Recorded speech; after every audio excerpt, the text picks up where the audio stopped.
Welcome to this edition of LSU Shreveport Student News. I'm Jasmine Edwards. And I'm Josh Hale. Earlier this week, students may have noticed something very unusual on campus. I was there to get you the story. This past Monday, LSUS students might have been surprised to see a Caddo sheriff investigating a bloody crime scene outside of Bronson Hall. Luckily, the bloody corpse was a mannequin, and the whole scene was staged for criminal justice students to get a hands-on experience with a crime scene. The instructor responsible, Mr. Riley Young, explains. This is a forensics evidence class, and we're kind of brand new. We're trying to get off the ground here. It's kind of a collaboration between the Criminal Justice Department and the Hard Sciences Department.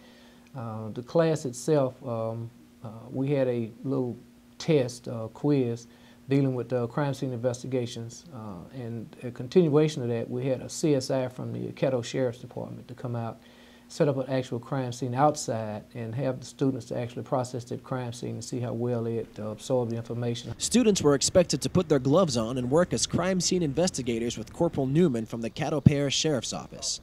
They took notes and gathered evidence as they observed and processed the crime scene. Corporal Newman details the students' duties for the exercise. Well, today we've set up a mock crime scene for the criminal justice class, and over here on my right we have a mannequin that's going to be our unfortunate dead body, and so she's been stabbed, and now we got to put the crime scene together. We've got some evidence we're going to collect. We're going to process some of the evidence for fingerprints as well as DNA evidence, and hopefully we can kind of link it up with the suspect and go arrest the bad guy. The crime scene was so lifelike that passers-by were reporting it to local news stations.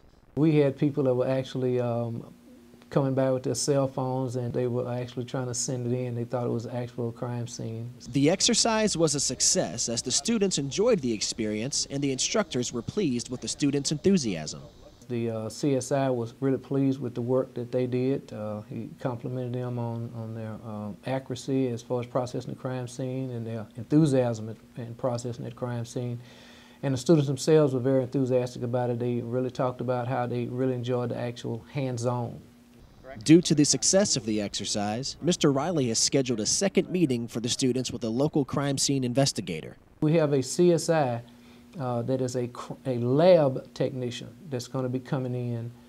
She's going to be coming in on October the 10th, and she's a DNA specialist. So she's going to be talking to the students about DNA specifically. So they'll have the real deal about DNA and not just what you see on television. They will actually get that training. Reporting for LSUS Student News, I'm Josh Hale. Wow, Josh, that was an interesting story. How did you feel about shooting it? Actually, I was pretty shocked when I walked outside of Bronson Hall and saw a dead body by the tree. But luckily, it was just an exercise for the criminal justice students to get a hands-on experience with a crime scene. So would you have helped them investigate? No, I probably would have whipped out my iPhone and called the police, or, you know. Okay, concerned student. Absolutely. Okay. Last week, we brought you news about Moonbot Studios and a look behind the scenes of an award-winning short film. Here's the story. On Wednesday night, students gathered in the University Center Theater for a presentation by Moonbot Studios about their new short film, The Fantastic Flying Books of Mr. Morris Lesmore. Moonbot Studios also spoke about their interactive book app based on the film, which is currently available on iTunes. Insight was given into the techniques used during the making of the film, including the process of shooting in 3D, 2D, and working with miniature figurines. This is known as hybrid animation. The award-winning app and film have been touted by Apple as one of the top new products for the iPad, and it was a finalist for the 2011 Adobe Max Awards. Morris Lesmore has proven to be a delight for fans of all ages and will be certain to entertain you as well. For LSU Shreveport Student News, I'm Ian Andrew. Thanks, Ian. Pilots, be on the lookout for more events hosted by the LSU Shreveport Animation and Visual Effects program. With 3 lectures dedicated to Constitution Day, students have the opportunity to learn about what helped build the country's foundation. We go now to Winnie Kennedy for the story. And a friend to LSUS, dating back to the early 1990s, gave an interesting and informational speech on both the Abraham Lincoln and Chief Justice John Marshall in regards to our Constitution. Afterwards, I sat down with Mr. Williams to ask what he thought the LSUS student should have taken away from his lecture. A person has an obligation to serve his community, family, state, and nation, and that with these freedoms, in order to preserve them, we need that engagement, that attention that it requires. Constitution Day is September 17, 1787, and the initial idea of commemorating this day was to represent the greatest expression of statesmanship and compromise ever written. The turnout was as expected. The speech spanned about an hour, and the crowd held more than 70. Missed the speech? Not to worry, there's more to come. On Tuesday, September 20th, Part 2, A Morning with James Madison, will take place at 9:30 a.m. in the University Center Theater. This lecture, who will be starring a James Madison impersonator, is being hosted by the Shreveport chapter of Daughters of American Revolution, the International Center for American Studies, and the Student Activities Board. This show will be open to the public and is expected to draw in a few hundred spectators. If you want to learn more about these lectures, be sure to check out the second event in the Constitution Day Celebration Series. And now we go to Pilot Points. This segment is dedicated to you, the students, to voice your opinion on hot topics around campus. That's where I get all my books, papers, binders, pencils, everything. Because usually after the summer or after the beginning of the semester, I've run through everything that I've had. So I depend heavily on my financial aid. Yes, I won't have my books until the day I pick up my check, if not later.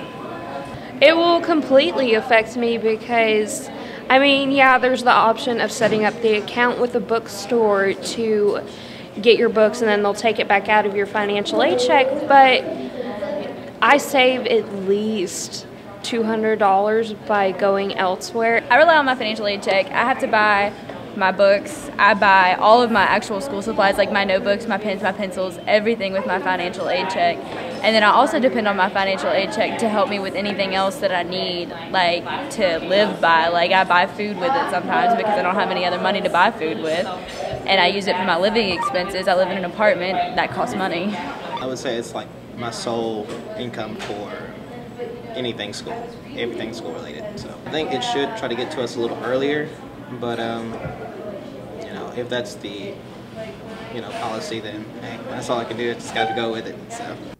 Thank you for your input, pilots. If you have an idea for future pilot points, be sure to leave a comment below our newscast. So Josh, let's see what's on the calendar for this week. Well, first off, we have the second part of the Constitution Day Celebration Series, A Morning with Madison. This event will take place on Monday at 9:30 a.m. in the UC Theater. If you love great music, the LSU Shreveport Student Activities Board will be hosting a coffee house series featuring live music by the local band Cattywampus. This event will take place on Wednesday, September 21st during Common Hour in the Port. And students, if you can't make this event, Cattywampus will be giving an encore evening performance at 7 p.m. in the University Center lobby. Come by and enjoy free food and great entertainment. LSU Shreveport Rec Sports will be hosting an Ultimate Frisbee tournament on September 21st at 2 p.m. in the UC Mall. Come by and show off your skills. If you're interested in signing up, please contact Miss Angel Martin at the email address on your screen. Students, are you looking for a way to unwind? Then be sure to check out the upcoming canoe trip hosted by LSUS Rec Sports. This event will take place on Caddo Lake on Friday, September 23rd at 1 p.m. The deadline to register will be on Thursday, September 22nd at 4 o'clock. Don't miss out on this opportunity. Hurry and reserve your seats today. Please contact Miss Angel Martin for further details. And of course, as many of you may know, the polls for the SGA elections will officially be opening on Monday, September 19th and run through Friday, September 23rd. Students, this is your chance to make an impact here on campus. Up for election are SGA Vice President, 2 Education Senators, Liberal Arts Senator, and Senator at Large.